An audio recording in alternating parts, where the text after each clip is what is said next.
The Picture of Dorian Gray by Oscar Wilde. Chapter 19. "There is no use your telling me that you are going to be good," cried Lord Henry, dipping his white fingers into a red copper bowl filled with rose-water. "You were quite perfect. Pray don't change." Dorian Gray shook his head. "No, Harry, I have done too many dreadful things in my life. I am not going to do any more. I began my good actions yesterday." "Where were you yesterday?" "In the country, Harry. I was staying at a little inn by myself." "My dear boy," said Lord Henry, smiling, "anybody can be good in the country. There are no temptations there. That is the reason why people who live out of town are so absolutely uncivilized. Civilization is not by any means an easy thing to attain to. There are only two ways by which man can reach it. One is by being cultured, the other by being corrupt. Country people have no opportunity of being either, so they stagnate." "Culture and corruption," echoed Dorian.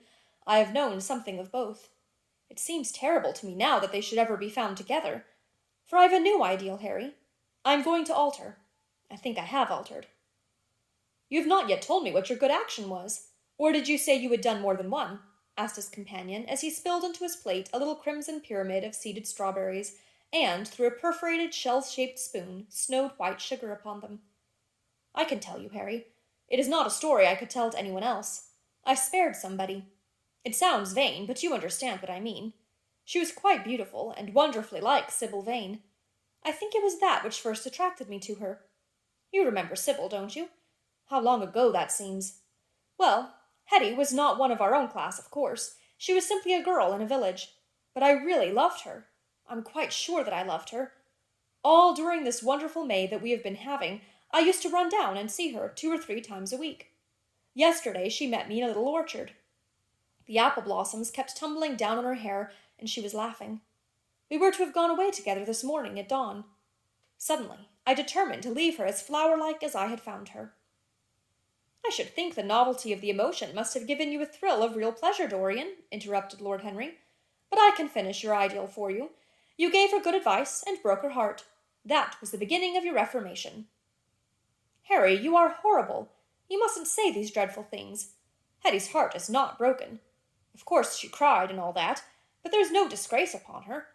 She can live, like Perdita, in her garden of mint and marigold." "And weep over a faithless Florizel," said Lord Henry, laughing, as he leaned back in his chair. "My dear Dorian, you have the most curiously boyish moods. Do you think this girl will ever be really content now with anyone of her own rank? I suppose she'll be married some day to a rough carter or a grinning ploughman. Well, the fact of having met you and loved you will teach her to despise her husband, and she will be wretched. From a moral point of view, I cannot say that I think much of your great renunciation. Even as a beginning, it is poor. Besides, how do you know that Hetty isn't floating at the present moment in some starlit mill-pond with lovely water-lilies round her like Ophelia?" "I can't bear this, Harry. You mock at everything, and then suggest the most serious tragedies. I am sorry I told you now. I don't care what you say to me. I know I was right in acting as I did. Poor Hetty. As I rode past the farm this morning, I saw her white face at the window, like a spray of jasmine. Don't let us talk about it any more. And don't try to persuade me that the first good action I have done for years, the first little bit of self-sacrifice I have ever known, is really a sort of sin. I want to be better. I am going to be better. Tell me something about yourself. What is going on in town? I have not been to the club for days."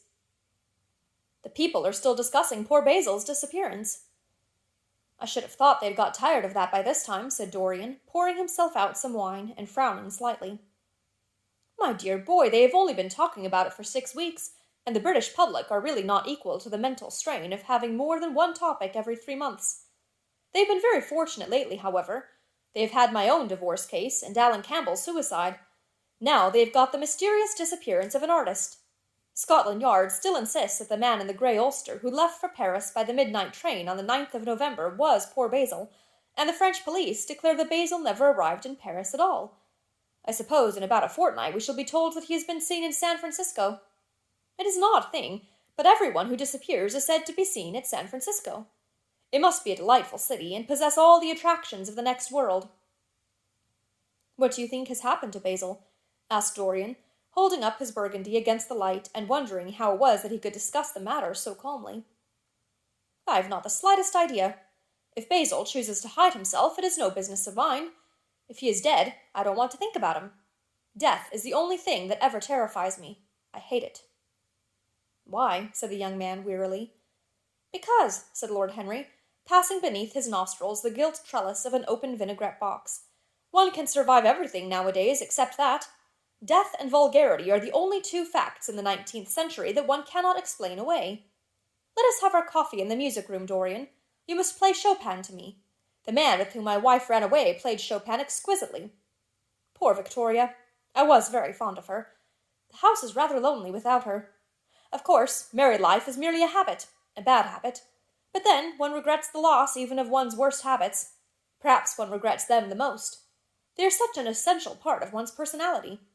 Dorian said nothing, but rose from the table, and passing into the next room sat down to the piano, and let his fingers stray across the white and black ivory of the keys.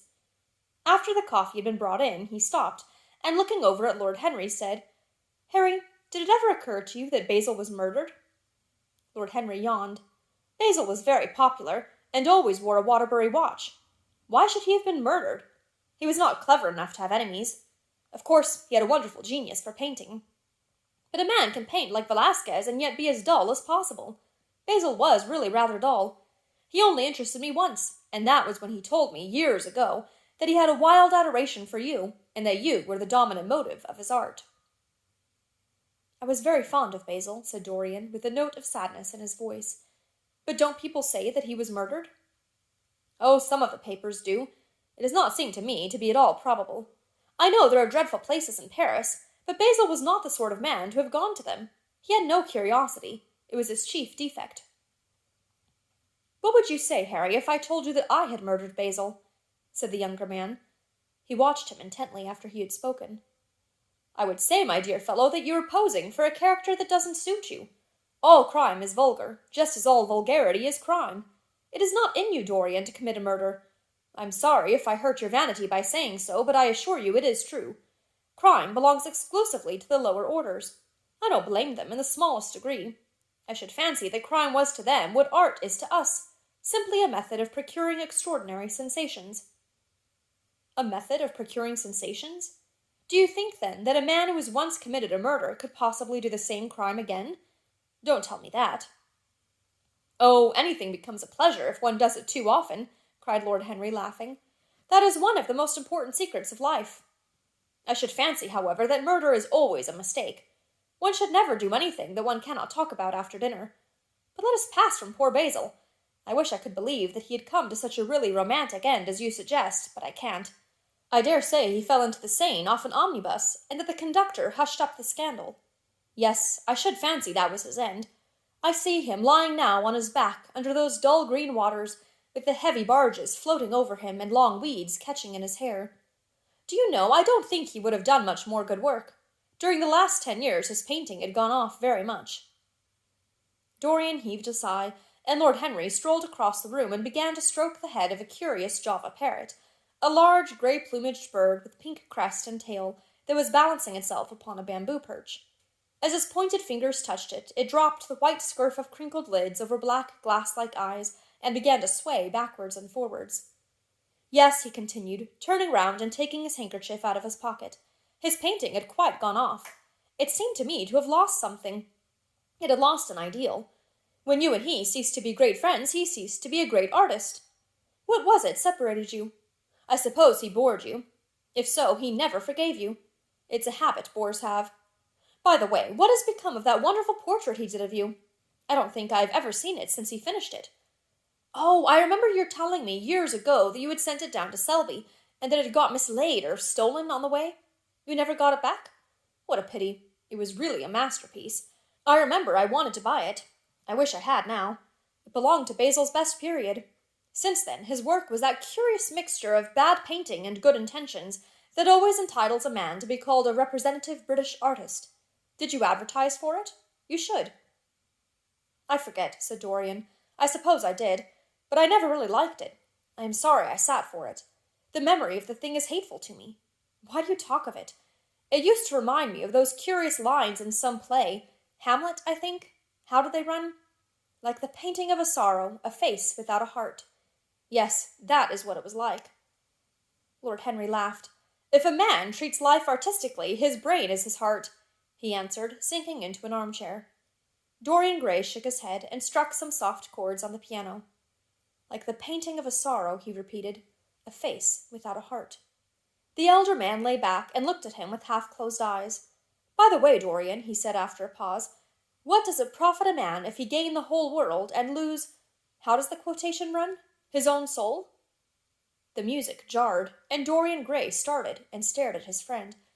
Why do you ask me that, Harry? My dear fellow, said Lord Henry, elevating his eyebrows in surprise, I asked you because I thought you might be able to give me an answer. That is all. I was going through the park last Sunday, and close by the Marble Arch there stood a little crowd of shabby-looking people, listening to some vulgar street preacher. As I passed by, I heard the man yelling out that question to his audience. It struck me as being rather dramatic. London is very rich in curious effects of that kind. A wet Sunday, an uncouth Christian in a mackintosh, a ring of sickly white faces under a broken roof of dripping umbrellas, and a wonderful phrase flung into the air by shrill, hysterical lips. It was really very good in its own way, quite a suggestion.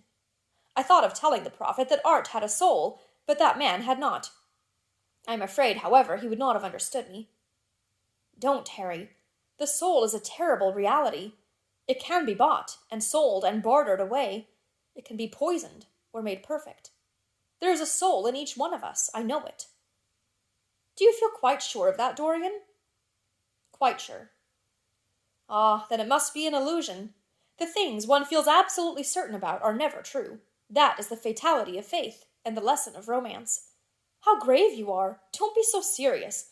What have you or I to do with the superstitions of our age? No, we have given up our belief in the soul. Play me something. Play me a nocturne, Dorian, and as you play, tell me, in a low voice, how you have kept your youth. You must have some secret. I am only 10 years older than you are, and I am wrinkled and worn and yellow. You are really wonderful, Dorian. You have never looked more charming than you do tonight. You remind me of the day I saw you first. You were rather cheeky, very shy, and absolutely extraordinary. You have changed, of course, but not in appearance. I wish you would tell me your secret. To get back my youth, I would do anything in the world, except take exercise, get up early, or be respectable. Youth. There is nothing like it. It's absurd to talk of the ignorance of youth. The only people to whose opinions I listen now with any respect are people much younger than myself. They seem in front of me. Life has revealed to them her latest wonder. As for the aged, I always contradict the aged. I do it on principle. If you ask them their opinion on something that happened yesterday, they solemnly give you the opinions current in 1820, when people wore high stocks, believed in everything, and knew absolutely nothing. How lovely that thing you are playing is. I wonder, did Chopin write it at Majorca, with the sea weeping round the villa, and the salt spray dashing against the panes? It is marvelously romantic. What a blessing it is that there is one art left to us that is not imitative. Don't stop. I want music tonight. It seems to me that you are the young Apollo, and that I am Marsyas, listening to you. I have sorrows, Dorian, of my own, that even you know nothing of. The tragedy of old age is not that one is old, but that one is young. I am amazed sometimes at my own sincerity. Ah, Dorian, how happy you are! What an exquisite life you have had! You have drunk deeply of everything. You have crushed the grapes against your palate. Nothing has been hidden from you. And it has all been to you no more than the sound of music. It has not marred you. You are still the same. I am not the same, Harry. Yes, you are the same. I wonder what the rest of your life will be. Don't spoil it by renunciations. At present you are a perfect type. Don't make yourself incomplete. You are quite flawless now. You need not shake your head, you know you are. Besides, Dorian, don't deceive yourself. Life is not governed by will or intention. Life is a question of nerves and fibers and slowly built-up cells in which thought hides itself and passion has its dreams. You may fancy yourself safe and think yourself strong, but a chance tone of color in a room or a morning sky, a particular perfume that you had once loved and that brings subtle memories with it, a line from a forgotten poem that you would come across again, a cadence from a piece of music that you would cease to play. I tell you, Dorian, that it is on things like these that our lives depend. Browning writes about that somewhere, but our own senses will imagine them for us. There are moments when the odor of Lilas Blanc passes suddenly across me, and I have to live the strangest month of my life over again. I wish I could change places with you, Dorian. The world has cried out against us both, but it has always worshipped you. It always will worship you. You are the type of what the age is searching for, and what it is afraid it has found. I am so glad that you have never done anything, never carved a statue or painted a picture or produced anything outside of yourself. Life has been your art. You have set yourself to music. Your days are your sonnets. Dorian rose up from the piano and passed his hand through his hair.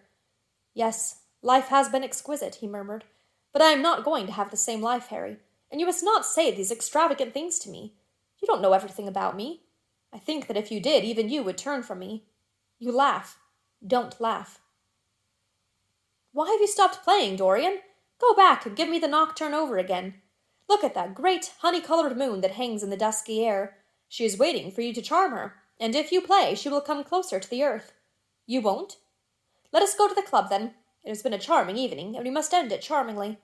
There is someone at White's who wants immensely to know you. Young Lord Poole, Bournemouth's oldest son. He has already copied your neckties, and has begged me to introduce him to you. He is quite delightful, and rather reminds me of you. I hope not, said Dorian, with a sad look in his eyes. But I am tired tonight, Harry. I shan't go to the club. It is nearly 11, and I want to go to bed early. Do stay. You have never played so well as tonight. There was something in your touch that was wonderful. It had more expression than I had ever heard from it before. It is because I am going to be good, he answered, smiling. I am a little changed already.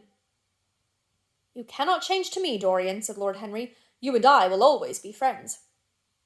Yet you poisoned me with a book once. I should not forgive that. Harry, promise me that you will never lend that book to anyone. It does harm. My dear boy, you are really beginning to moralize. You will soon be going about like the converted and the revivalist, warning people against all the sins of which you have grown tired. You are much too delightful to do that. Besides, it is no use. You and I are what we are, and will be what we will be. As for being poisoned by a book, there is no such thing as that. Art has no influence upon action. It annihilates the desire to act. It is superbly sterile. The books that the world calls immoral are books that show the world its own shame. That is all.